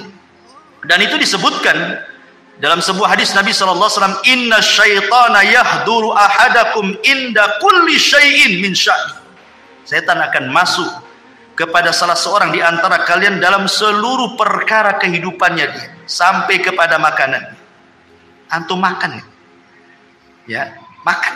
Tiba-tiba kemudian ada, anggaplah nasi jatuh, ya. Setan masuk, jangan diambil, jangan diambil. Ya. Disuruh apa? Mubadzir. Dan Allah mengatakan innal mubadzirina kanu ikhwana syaitan. Orang-orang yang membadzirkan itu termasuk teman-teman setan. Makanya kata Nabi SAW, idza saqatat min ahadikum luqmah falyumithu, kata Rasul. Kalau antum lagi makan, tiba-tiba ada satu nasi jatuh, kata Rasul, ambil, makan. Suruh diambil sama Nabi. Jangan tabdzir, ya kan? Kenapa demikian? Karena Rasul mengatakan, "Tsumma liyakulha wala yada'aha lisyaiton." Makan yang jatuh itu jangan tinggalkan untuk setan. Rasul mengatakan jangan tinggalkan untuk setan. Berarti ada setan nunggu-nunggu jatuh tuh. Antum enggak tahu saja kan? Jadi setan tuh nunggu-nunggu depan antum tuh, kapan jatuh, kapan jatuh. Nah, kalau jatuh jangan diambil, jangan diambil. Gitu maksudnya. Kalau diambil, setan kelaparan dia, gak makan. Tapi kalau antum yang masuk lebih sedikit daripada yang keluar, sandanglah setan. Ya. Jadi jangan tabdir, mubadzir. Apa banyak sekarang, na'udzubillah, kita lindung kepada Allah. Terkadang kita sendiri mengalami di rumah-rumah kita. Kadang istri kita masak, ini baru lebih. Terkadang yang dibuang ke tong sampah hampir tiap hari. Ya kan? Ya, ngaku saja. Ya, karena saya juga terkadang seperti itu. Kadang-kadang saya nasihati istri saya. Jangan banyak masak-masak. Kalau masak cukup, ya ibaratnya lebih baik kurang daripada berlebih kan gitu. Kecuali masak banyak untuk tetangga nggak apa-apa. Ya. Kalau untuk dimakan kemudian sampai sayur dibuang karena basi nggak kemakan, nasi dibuang hampir tiap hari, ya Allah kan. Ini sama aja untuk berkawan dengan setan namanya, ngasih makan setan kan. Ya, jadi ini juga sampai masuk kepada perkara-perkara seperti itu. Kemudian faida faragha falyul'iqhu asabi'ahu. Kalau selesai makan, tidak cukup sampai di situ kata Rasul. jilati jari-jari kalian. Sampai Rasul nyuruh jilat-jilat. Namanya kalau habis makan kan banyak tuh makanan di tangan itu. Ini udah habis makan belum dijilat, masuk kobokan. Nah, itu tuh setan di kobokan. Itu ya, kawan. Ya, kenapa? Alasannya fa innahu la yadri fi ta'amihi yakunu barakah. Kata Rasul, karena kalian tidak tahu di mana berkah makanan itu. Apakah yang dimakan tadi, ataukah yang di tangan, ataukah yang jatuh. Ya. Ma'asyiral muslimin yang dimuliakan Allah Subhanahu wa taala, termasuk juga setan. Itu masuk pada pintu-pintu rumah Bani Adam. Jadi setiap hari setan itu jumlahnya banyak. Usia mereka lebih panjang dibandingkan usia manusia. Ya, tapi tidak ada yang kekal. Semua setan juga mati, kecuali iblis saja yang kekal. Itu pun matinya nanti setelah tiupan sangkakala kan itu. Jadi setiap hari itu di rumah kita ini, di depan rumah kita ini, di depan pintu-pintu rumah kita itu setan sudah berjajar itu. Semua rumah kaum muslimin. Rumah saya, rumah antum, rumah siapa saja. Ya, setan itu udah nunggu di depan rumah. Apa yang dilakukan setan? Idza dakhala ar-rajulu baitahu. Kalau seseorang masuk ke rumahnya, fadzakarallaha, dia pun mengingat Allah inda dukhulihi, maksudnya baca basmalah ketika masuk. Kemudian ucapkan salam, ya. Apa kata Nabi sallallahu alaihi wasallam? Wa inda ta'amihi, dan juga mengingat Allah saat makan, menyebut bismillah. Jadi ketika masuk baca bismillah, kemudian ucapkan salam, kemudian ketika makan baca bismillah, maka setan itu yang nunggu di rumah, di depan rumah itu akan mengatakan kepada kawan-kawan di belakangnya, la mabita lakum wala asya. Pergi kita. Kayaknya kita tidak ada kamar nih di kamar ini. Di rumah ini tidak ada kamar dan tidak ada makan di rumah ini, kita pergi. Ya. Tetapi kata Nabi sallallahu alaihi wasallam, wa idza dakhala falam yadhkurillaha inda dukhulihi qala syaitan adraktumul mabit wa idza lam yadhkurillah inda ta'amihi qala adraktumul mabita wal asya. Rawahu Muslim. Tapi kalau orang itu masuk, ya, dan tidak mengingat nama Allah, main belusuk saja masuk ke rumah, tidak baca basmalah, ya tidak salam, ya, main masuk saja. Ketika antum makan baca basmalah, ketika masuk tak baca basmalah, maka setan akan mengatakan apa? Gak apa-apa, gak ada makan, tapi hari ini kita bisa tidur di rumah ini, gitu. Ada hotel bintang 3 di sini, kita tidur sini. Tapi kata Rasul, kalau dua-duanya gak baca basmalah, masuk tak baca basmalah, makan pun tak baca basmalah, apa kata setan? Adraktumul mabita wal asya. Maka setan akan berteriak ke kawan-kawannya, sini semua, kita nginep di rumah ini. Ada makan malam kita di sini, katanya. Subhanallah. Ya, bagaimana setan masuk loh ke rumah kita setiap hari. Ya. Ini kemudian juga contoh yang lainnya. Ya. Setan juga berusaha untuk masuk pada hubungan suami istri. Apa kata Nabi sallallahu alaihi wasallam? Lau anna ahadakum idza ata ahlaha qala faqudiya bainahuma waladun lam yadurhu syaitan. Kalau seandainya salah seorang di antara kalian mendatangi keluarga, artinya melakukan hubungan, dan sebelum Anda melakukan hubungan Anda mengatakan bismillah, ya Allah jauhkan kami dari syaitan dan jauhkan syaitan dari apa yang kau akan rizkikan kepada kami. Kemudian kita melakukan hubungan suami istri, maka syaitan tidak akan memadaratkan kita di sini. Artinya mafhum mukhalafahnya, kalau seandainya kita tidak baca ini, tidak ta'awud, tidak baca basmalah, berarti ya setan ikut terlibat di situlah maksudnya. Ya. Tapi bukan berarti kalau umpamanya tidak baca doa ini kemudian punya anak, berarti separuh setan separuh manusia. Nah, nggak ada, beda lah kan itu ya. Setan kan tercipta dari api, kita dari tanah, ya. Jadi sudah beda bahan penciptaannya. Ya. Boleh jadi mungkin sifat-sifatnya kan itu. Baik. Kemudian setan juga berusaha untuk yufsid 'alan nas. Berusaha untuk merusak kesehatan manusia. Kesehatan. Merusak kesehatan biar sakit orang. Ya. Ini disebutkan oleh Nabi sallallahu alaihi wasallam, "Inni la a'lamu kalimatan law qalaha la dhahaba anhu alladhi yajid." Law qala a'udzu billahi minasyaitonir rajim. Kemudian Kata Nabi SAW, sungguhnya aku inni la'alamu, sungguh aku mengetahui satu kalimat. Lau qalaha, kalau seseorang mengatakannya, la dhahaba anhu alladhi yajid, maka akan menghilangkan apapun yang ada dalam hatinya dari kemarahan, kedengkian dan begitu seterusnya. Lau qala a'udzu billahi minasyaitonir rajim, ketika dia mengucapkan a'udzu billahi minasyaitonir rajim. Karena kita tahu bahwa marah itu adalah salah satu yang menyebabkan penyakit kan itu. Ya, orang sering marah itu tinggi darahnya. Ya, bisa stroke orang itu. Ya, makanya setan juga berusaha supaya kita dengki, hasad, marah itu supaya akhirnya kita sakit jadinya. Dimasukkan hasad kepada hati kita, hari-hari hasad dari sama orang. Apa nggak sakit badan kita? Mikirin orang terus kan? Ya. Jadi memang merusak kesehatan kita setan itu, berusaha seperti itu. Bahkan lebih daripada itu, setan itu membuat sedih manusia. Makanya doa yang sudah saya ajarkan dulu, ketika Nabi SAW mengajarkan doa kepada Abu Umamah ketika berada di masjid karena sebuah hutang yang melilitnya kan. Kata Rasul, Abu Umamah ngapain kok pagi-pagi? Bukan waktu sholat, kok duduk di sini sendirian lagi? Ada apa dengan kamu? Katanya. Kata Abu Umamah, humumun lazimatni wa duyun. Karena bingung aku Rasul, banyak hutang aku Rasul. Apa kata Rasul? Gimana kalau kuajarkan kepadamu beberapa kali, maka akan menghilangkan kebingunganmu dan akan melunasi hutang-hutang. Maka Rasul mengatakan, Allahumma inni a'udzubika minal hammi wal hazan. Ini yang pertama diajarkan Rasul. Ya Allah, aku berlindung dari kamu dari ham, kebingungan, wal hazan, dan kesedihan. Karena bingung dan sedih ini salah satunya dibuat oleh setan. Dibuat orang itu bingung sama setan, dibuat orang itu sedih sama setan. Ya, jadi setan itu masuk dalam, makanya kita berlindung kepada Allah dari dua perkara ini. Ya. Kemudian juga setan berusaha untuk merusak rumah tangga orang. Makanya iblis itu punya istana di tengah lautan. Setiap hari dia utus apa? Saraya, kata Nabi.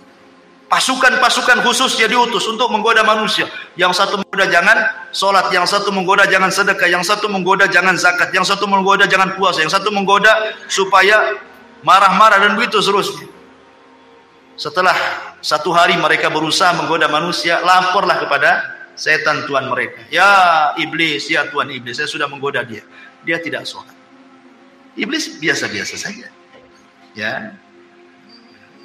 Kenapa kok saya sudah menggoda dia sampai dia tidak sholat, kok Anda tidak bahagia? Ya ngapain kok goda? Dari dulu pun tak sholat dia katanya. Nggak, biarkan saja kan gitu. Nah, artinya bahwa iblis nggak takjub dengan perkara-perkara itu. Ketika ada satu orang berhasil, ya Tuhan iblis, aku farraqtu baina zaujain. Aku berhasil memecahkan, membuat perang antar suami istri sampai bercerai keduanya. Langsung berdiri iblis itu. Berdiri begini. Begini nih. Diambil pialanya, diletakkan di kepalanya, anta kata. Oh, kamu sebaik-baik orang terdekatku, kamu sebaik-baik orang terdekatku. Dipeluknya dia. Menunjukkan apa ikhwan? Menunjukkan bahwa iblis suka kalau seandainya anak buahnya mampu menceraikan suami istri. Kenapa? Karena korbannya banyak. Kalau orang tidak sholat, dia saja korbannya. Kalau orang tidak puasa, dia aja korbannya. Kalau orang tidak sholat malam, dia aja korbannya, kan gitu ya. Tapi kalau suami istri kemudian retak, kemudian cerai, kemudian banyak anaknya, istri korban, suami korban, anak-anak pun korban. Istrinya nikah lagi, tidak punya tanggung jawab dengan anaknya karena suami barunya tidak suka dengan anak-anaknya. Bapaknya nikah lagi, tak tanggung jawab anak-anaknya. Ini anak-anak terlantar, datang iblis sini nah, jadi anak angkatku aja. Nah, jadilah dia anak iblis. Bahaya ikhwan. Ya. Makanya kebanyakan orang-orang yang bercerai, kalau tidak tanggung jawab orang tuanya, masalah tuh anak-anak. Kecuali memang orang tuanya memang tanggung jawab, walaupun dia bercerai, tidak masalah. Ya, tapi dia masih tanggung jawab, dipondokkan anaknya, dikirimi uang dan begitu seterusnya kan, jadi baik gitu ya. Tapi kalau dua-duanya tanggung jawab, dan kebanyakan seperti itu, akhirnya jadi anak angkat iblis jadi kan. Jadi ini juga termasuk bagaimana setan masuk dalam perpecahan rumah tangga. Ya, termasuk juga masuk pada ibadah manusia. terutama para wanita yang sedang haid. Memang wanita yang sedang haid itu kan mereka tidak puasa, tidak sholat, sehingga mereka dibuat lalai sama setan, tidak mau zikir. Padahal kan walaupun tidak sholat, tidak puasa, wanita itu kan bisa dia zikir, bisa baca Quran dari hafalannya, kan itu ya, bisa berdoa dari hafalannya, tapi dilalaikan semuanya. Ya ma'asyiral muslimin, yang termasuk juga setan masuk kepada aurat manusia. Dibuatnya telanjang manusia itu, ditampakkan auratnya, dan ini yang paling berhasil setan. Ya. Tidak ada tempat di dunia ini kecuali antum memandang aurat. Di mana coba? Tempat yang tidak antum memandang aurat, tidak ada. Antum baru keluar dari sini aja nih, ke situ, dan nampak aurat orang. Masuk pasar, lebih parah lagi. Masuk mall, na'udzubillah lagi. Kan itu. Tidak ada, itu setan berhasil di situ. Ya, enggak laki-lakinya, enggak perempuannya. Ya, sama saja. Kemudian juga selain daripada itu, setan juga bahkan mengganggu anak kecil yang baru lahir. Dengan cara apa? Menusuk lambung sebelah kirinya. Tusuk tuh sampai nangis. Makanya setiap bayi lahir pasti nangis. Kenapa? Ditusuk setan tuh sebenarnya. Tapi tidak memudaratkan tusukannya, hanya memberitahu aku musuhmu loh. Itu aja. Jadi udah dikasih tahu tuh sama setan itu, kecil-kecil aja lahir udah dikasih tahu dia musuhnya, makanya ditusuk sama dia. Makanya Nabi SAW mengatakan dalam riwayat Bukhari Muslim, "Ma min maulud yuladu illa wasyaitan yamussuhu hina yulad." Tidak ada satupun bayi yang dilahirkan kecuali setan pasti akan menusuknya dia. Kecuali Maryam dan anaknya Isa ibnu Maryam. Ya, tidak bisa ditusuk setan dua orang, Maryam dan putranya. Ya. Kemudian juga di antara usaha setan untuk menggoda Bani Adam itu masuk kepada apa? Perkara-perkara bagaimana orang itu dilalaikan dari ibadah, zikir, baca Quran, dibuatnya futur orang. Orang dibuat futur ya kan. Ya. Kemudian dihiasi dengan dunia karena sibuk kerjalah, sibuk ini, sibuk itu dan yang lain, akhirnya lupa ibadah, lupa sholat, lupa ngaji, lupa segalanya. Intinya bahwa setan itu sekali lagi sebagaimana firman Allah yang sudah saya sebutkan di atas tadi, dia akan datang dari belakang, dari depan, dari samping kiri, dari samping kanan, atas, bawah, sehingga orang tidak bisa bergerak. Dan setan itu, jin-jin itu kan diberikan usia panjang, sehingga mereka biasa menghadapi orang-orang sebelumnya yang cerdas-cerdas. Ya tentu kan sebagaimana levelnya. Ya setan yang dikirim ke ustaz kan beda dengan setan ke antum gitu kan. Setan yang dikirim ke ulama, ke syekh, ya mungkin lebih hebat lagi kan gitu ya. Jadi dengan level-levelnya. Karena kehidupan setan pun sama dengan kehidupan manusia. Tapi ma'asyiral muslimin yang dimuliakan Allah Subhanahu wa taala. Sedikit kita menjelaskan tentang gambaran jin dan syaitan ini. Kita tahu bahwa jin dan syaitan tercipta dari api. Ujungnya lah api. Allah mengatakan dalam surah Al-Hijr 27, wal janna khalaqnahu min qablu min naris sam. Dan kami telah ciptakan jin sebelum Adam dari api yang sangat panas. Dan juga Allah mengatakan dalam surah Ar-Rahman 15, wa khalaqal jan mim marijin min nar. Dan dia menciptakan jin dari nyala api. Dan juga Nabi SAW mengatakan khuliqatil malaikatu min nur wa khuliqal jan mim marijin min nar. Malaikat diciptakan dari cahaya, jin diciptakan dari nyala api. Dan jin diciptakan lebih dulu dibandingkan manusia. Dan malaikat diciptakan lebih dulu dibandingkan jin. Malaikat dulu diciptakan, kemudian jin, kemudian manusia.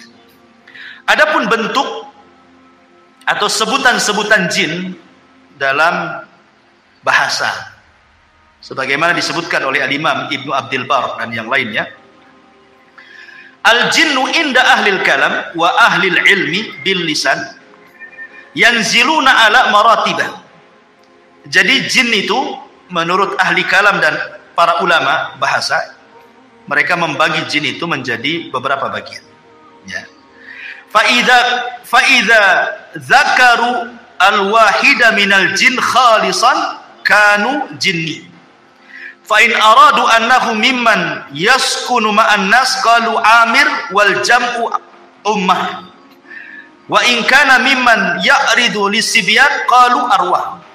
Fa in khabutha wa ta'arrama fa huwa syaitan. Fa in zada ala dzalik fa huwa marid. Fa in zada ala dzalik wa qawi amruhu qalu ifrit. Jadi jin itu kalau jin murni maka disebut jin. Memang jin murni dia. Ya. Dia tidak macam-macam. Ya, dia tidak ganggu. Ya, jin muslim lah gitu ya. Enggak ganggu dia. Ya jin-jin gitu saja. Ya. Kemudian yang kedua, kalau yang tinggal bersama manusia yang di rumah-rumah antum tuh, setiap rumah ada jin. Ya, maka disebut amir atau jamannya ammar atau ummar. Ya. Kemudian yang ketiga, jin yang mengganggu anak kecil. Itu disebut arwah. Kan ada anak kecil itu, bi, kok ada apa ya di situ? Nah, ya, anak-anak kecil kan kadang-kadang ngomong begitu kan. Itu bukan punya indera keenam, bukan indigo, bukan orang sakti itu. Kan ada tuh orang dibilang anak saya sakti karena melihat setan, melihat jin. Bukan indigo, itu orang kena kerasukan jin. Diruqyah anak kayak gitu. Nah, itu yang ganggu-ganggu anak-anak kita itu disebut arwah. Kadang-kadang dia nunjuk ke gelap. Kok nampak itu? Kita nengok tak ada apa-apa. Anak kecil ini ngomong ada di situ. Yang lambe-lambe dia katanya. Nah, itu disebut arwah, ya kan? Kemudian yang keempat, yang jahat dan sering mengganggu itu disebut setan. Nah, kalau jin yang jahat disebut setan. Ya. Kalau yang di atasnya setan lebih jahat lagi, itu disebut marid. Sampai ada dukun Yaman yang paling sakti, dia pernah menyihir ulama sampai buhulnya itu berapa meter pakai kain, itu jarumnya berapa ribu jarum dikubur di kuburan. Tobat dia, ya, dia cerita dukun nih habis tobat karena dia nyesel nih mengusir ulama masalahnya kan, tobat dia menceritakan ya tentang ditanya soal jin yang tidak mungkin beriman sama sekali. Dia mengatakan namanya marid. Itulah yang kemudian oleh Nabi SAW disebut bahwa kalau datang bulan Ramadan, maka setan-setan diikat. Siapa yang diikat? Jin marid ini yang diikat. Karena ini jin yang paling jahat. Dia tidak ada jin marid yang beriman. Jahat sekali mereka. Ya, makanya diikat jin-jin yang ini. Tapi yang lain-lainnya tetap aja dilepas. Ya. Jadi tidak semua setan diikat di bulan Ramadan. Nah, karena ada hadis yang mengatakan ketika Rasul mengatakan idza ja'akum Ramadan futihat abwabul jannah wa ghuliqat abwabun niran wa sufidati syayatin, dan setan diikat. Di riwayat yang lain maradatus syayatin, jin yang marid itu yang diikat, yang jahat sekali. Ya, makanya di bulan Ramadan wajar masih ada juga orang yang tak puasa kan. Nah, itulah jin yang lepas tuh yang tak puasa, ya kan. Kemudian yang paling jahat lagi, di atasnya marid ada lagi dan lebih garang lagi dia. Itu disebut ifrit. Dia kuat. Makanya di zaman Nabi Sulaiman apa kata ifrit? Aku bisa pindahkan istana Balkis sebelum kau berdiri, katanya. Ya kan? Saking kuatnya. Itulah bawahannya iblis. Ifrit. Dia bisa pindahkan istana Ratu Balkis sebelum Sulaiman berdiri lagi. Nah, itu istilah-istilah yang disebutkan para ulama. Kemudian juga Nabi SAW mengatakan al-jinnu salah satu asnaf. Jin itu ada 3 jenis. Ya. Sinfun lahum ajnihatun yatiruna fil hawa, wa sinfun hayyatun wa kilabun, wa sinfun yahilluna wa yat'anun.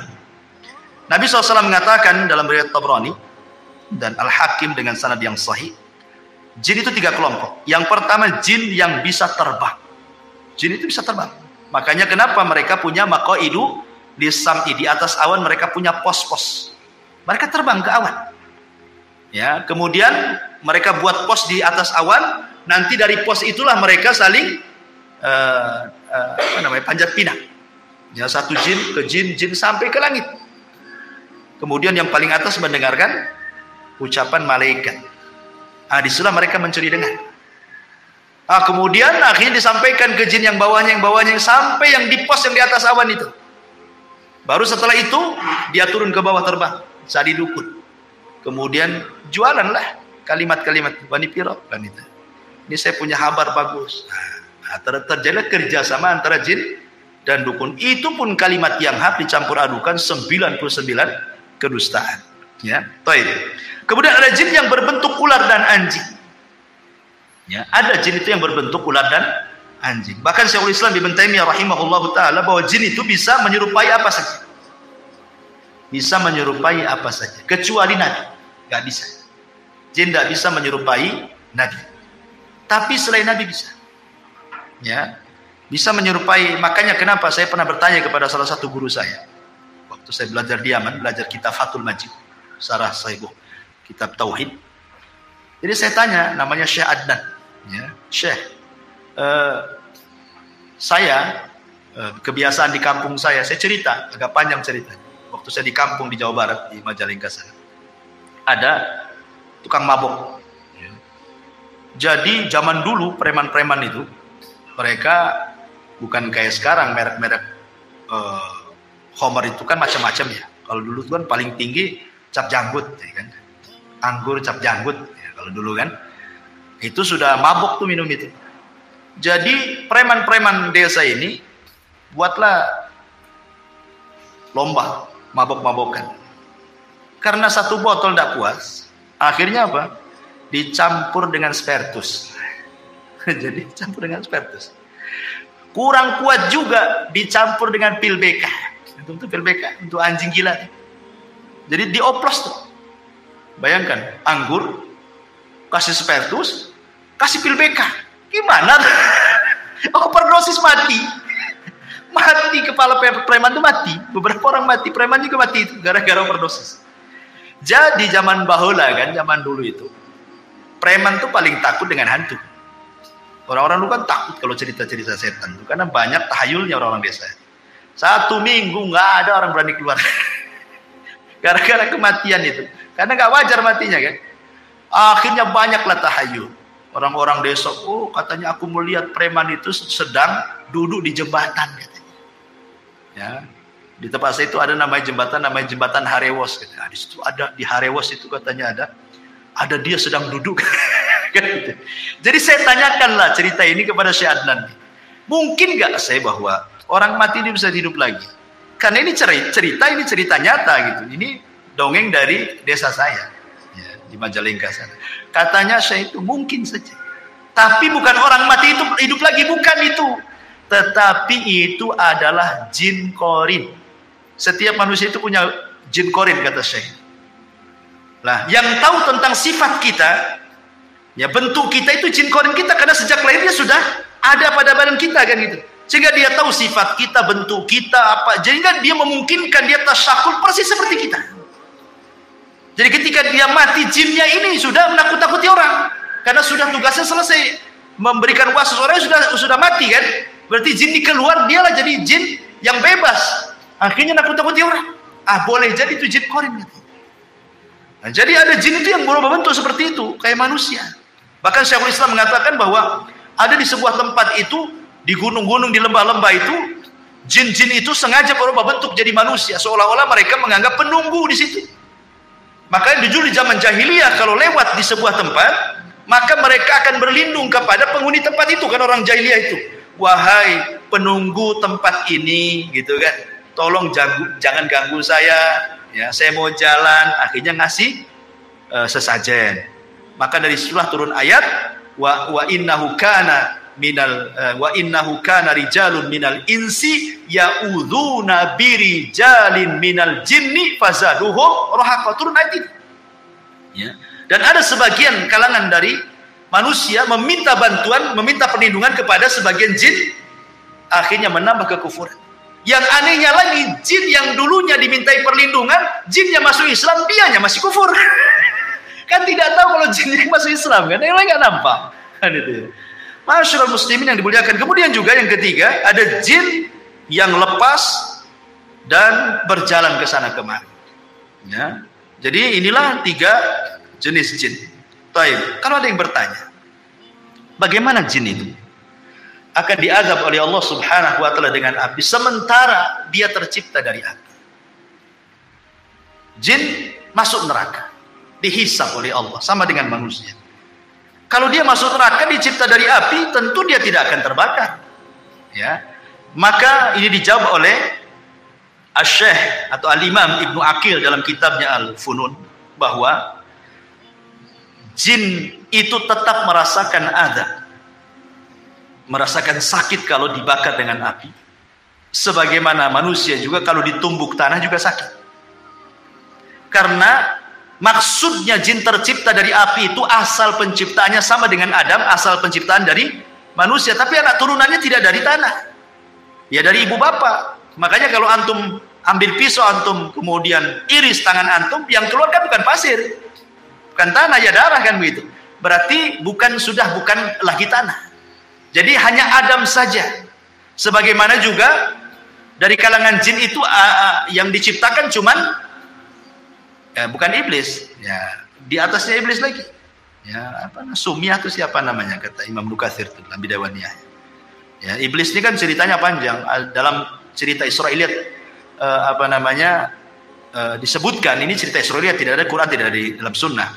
Jadi ketika jin itu merusak di bumi, ya maka malaikat diturunkan untuk memenjarakan orang-orang jin-jin yang jahat.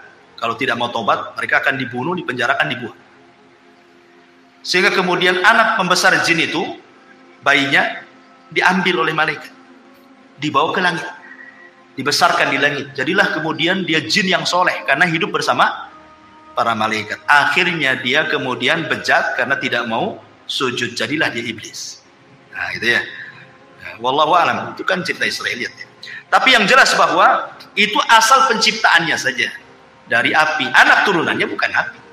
Jadi kalau dibakar dengan api ya tetap sakit. Buktinya adalah Nabi SAW pernah diganggu ifrit dalam sholatnya. Dicekiknya ifrit itu sama Nabi, ludahnya keluar terasa dingin.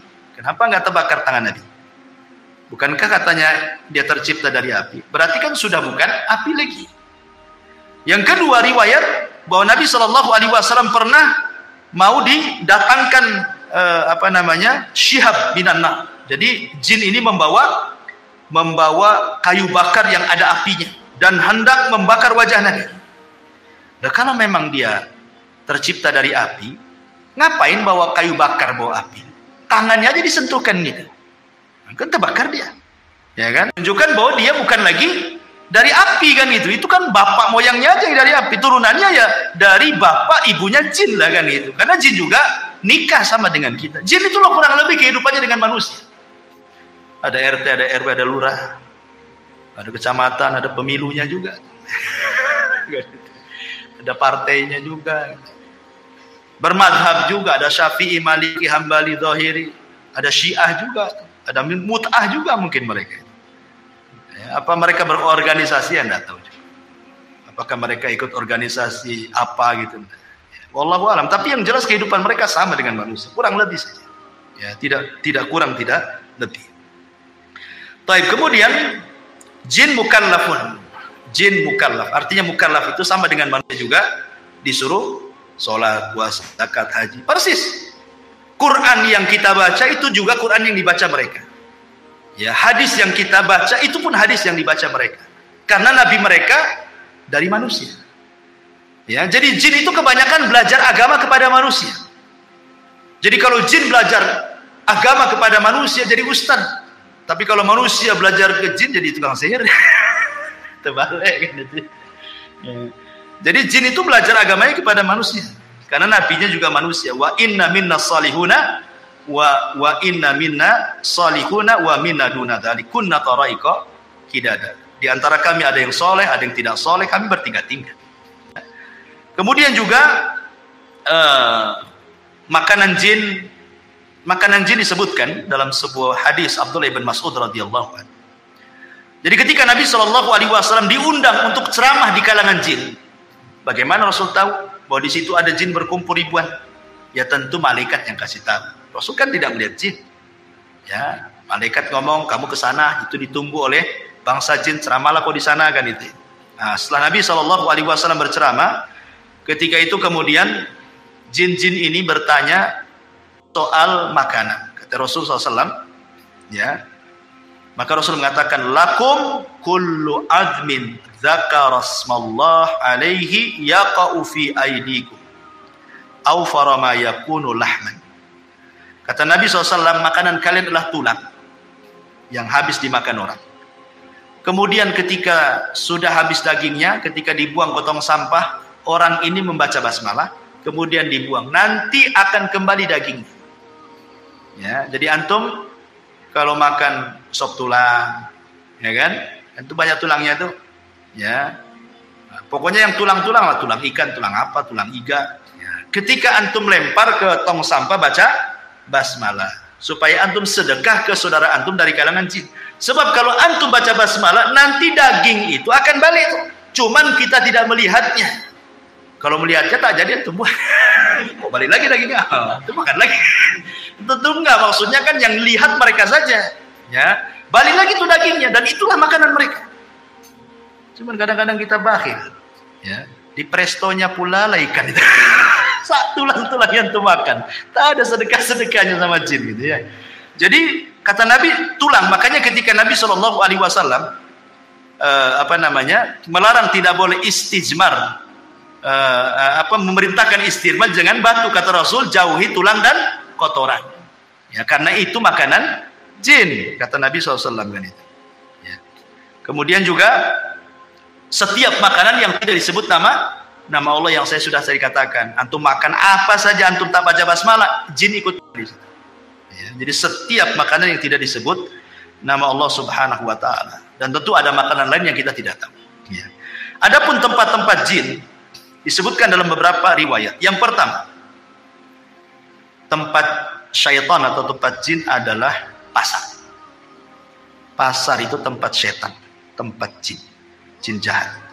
Nabi SAW mengatakan, la takunanna in istata'ta awwala ma yadkhulu suq wala akhira man yakhruju minha fa innaha ma'raqatu syaitan wa biha yansibu rayatahu, kata Rasul.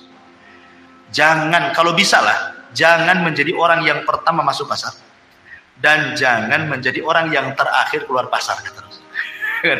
Jangan yang pertama kali kau masuk pasar, jangan pula yang terakhir masuk keluar pasar. Kenapa? Karena pasar itu tempat perangnya setan. Disitulah setan menancapkan bendera perangnya, genderang perangnya. Ayo perang dengan saya. Makanya tidak ada maksiat di luar pasar kecuali ada semua dalam pasar. Sebutkan maksiat di luar pasar apa yang tidak ada? Ada semua. Syirik banyak yang taruh tangkal-tangkal di warung-warung. Kan itu ya.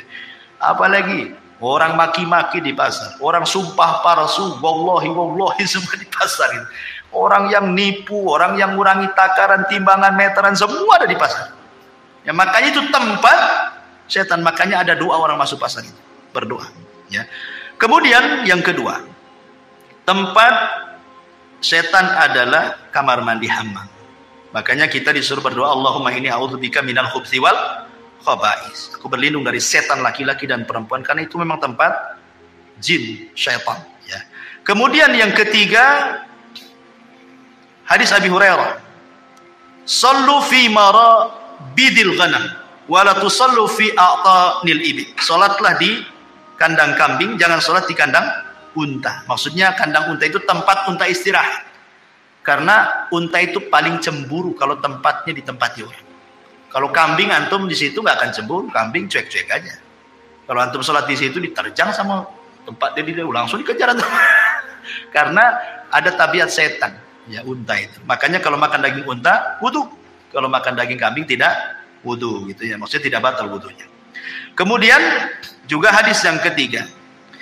Kata Imam Ibnu Taimiyah rahimahullah, al-amakinul lati yunha 'anis salati fiha ka'atanil ibil wal hammami wa hiya al-ma' wasyaitan. Wa kadzalika ma yusafiru ilaihi ba'dun nas minal magharati wa nahwihi minal jibali qasirin li ta'dim tilkal buq'ati bisyami wa misra wal jazirati wal khurasan wa ghairiha wa kullu mawdi'in tu'addimuhu an-nas ghairal masajid wa masyairil hajj fa innahu ma'wa syaitan.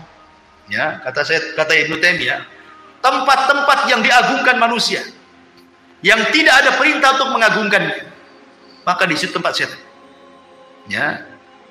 Pokoknya kalau ada tempat-tempat diagungkan manusia, pada Allah tidak memerintahkan untuk mengagungkannya, kata Ibnu Taimiyah, disitulah tempat setan. Ya, ya macam-macam, tak kuburan atau tempat keramat gitu ya, gua-gua tertentu, bukit-bukit, kawah-kawah dan yang lainnya, maka kata Ibnu Taimiyah itu tempat setan. Kemudian hadis Abu Qatadah, hadis Qatadah dari Abdullah ibn Sarjis radhiyallahu an, Nabi SAW mengatakan, naha an yubala fil hujri. Rasul melarang tidak boleh kencing di lubang.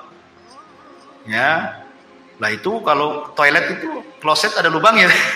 Bukan, maksudnya di tempat yang terbuka. Maksudnya tadi hutan, tadi padang pasir, ada lubang di situ kan.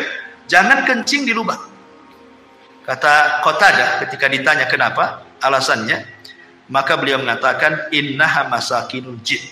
Bisa saja di situ dijadikan tempat jin. Ya, pokoknya kalau kencing lihat-lihat ada lubang enggak. Takutnya lubang ular pula juga di situ kan. Keluar bahaya tuh ya.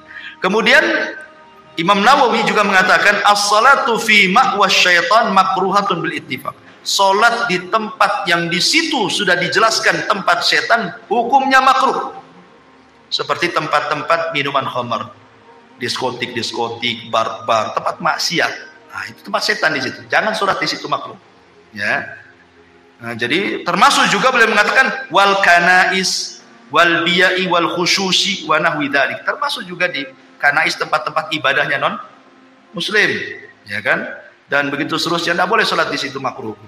Baik. Kemudian yang terakhir karena waktu juga membahas ya, tasyakkul wa tasawwur al-jin. Bahwa jin bisa tasyakul, bisa beralih rupa karena izin Allah Subhanahu wa taala. Tetapi ingat, bahwa tidak semua jin bisa beralih rupa, kecuali sudah menghabiskan semua tenaganya. Sebenarnya kalau jin itu beralih rupa, ikhwan, berarti dia sudah lemah sebenarnya. Jadi kalau seandainya antum jalan kemana lah, di kuburan mana gitu, di Tamiang atau di mana gitu ya kan, kok nampak ada pocong gitu ya, berarti itu jin, setan itu sudah menghabiskan tenaganya, sudah lemah dia. Jadi nggak perlu takut lagi gitu maksudnya. Lemah kalau jin sampai kemudian beralih rupa, sudah menghabiskan tenaganya ya. Jadi justru kalau makin berani dia lemah sebenarnya. Cuman kita tidak, kita yang takut kan gitu.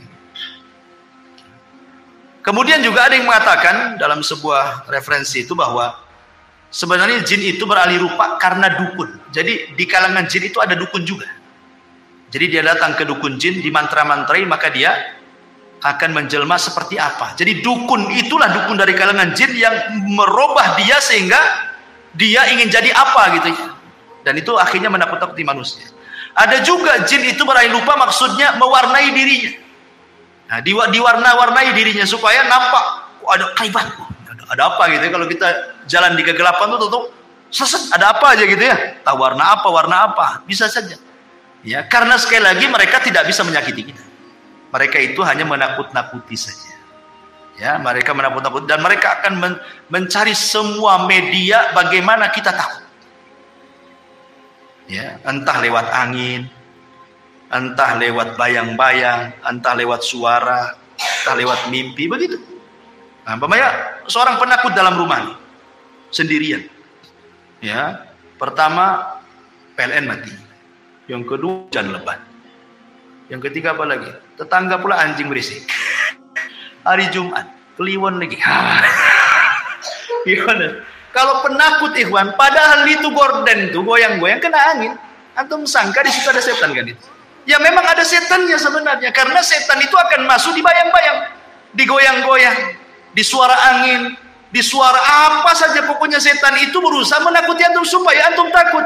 Makanya Rasul mengatakan kalau antum lewat di sebuah tempat dan menakutkan, maka cukup mengucapkan bismillah wala tubali, kata Rasul. Bismillah, jangan pedulikan. Kata Rasul, cuma simpel saja. Baca bismillah, jangan pedulikan. Banyak istri antum nih, ya takut ya, kan ada wanita-wanita yang penakut. Mungkin karena sejak kecil sudah ditakut-takuti orang tuanya, jangan keluar, nanti ada setan. Akhirnya sampai besar pun terpengaruh dengan bahasa itu. Nengok sinetron pula isinya suser ngesot kan itu.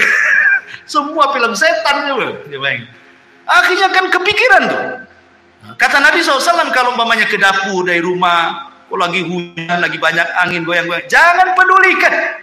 Memang itu setan. Kita tidak syak lagi itu setan dengan nakut-nakuti. Tapi Rasul mengatakan jangan pedulikan baca basmalah, masuk kamar mandi, kencing, balik lagi. Selesai. Ya. Jangan sampai terpengaruh. Ya. Apalagi panggil-panggil. Siapa di dapur? Kata. Kacau itu ya. Baik. Saya kira ini disampaikan lama pula kajian kita. Subhanallah bihamdika. Asyhadu an la ilaha illa anta astaghfiruka wa atubu ilaik. Allahu ta'ala alam. Assalamualaikum warahmatullahi wabarakatuh.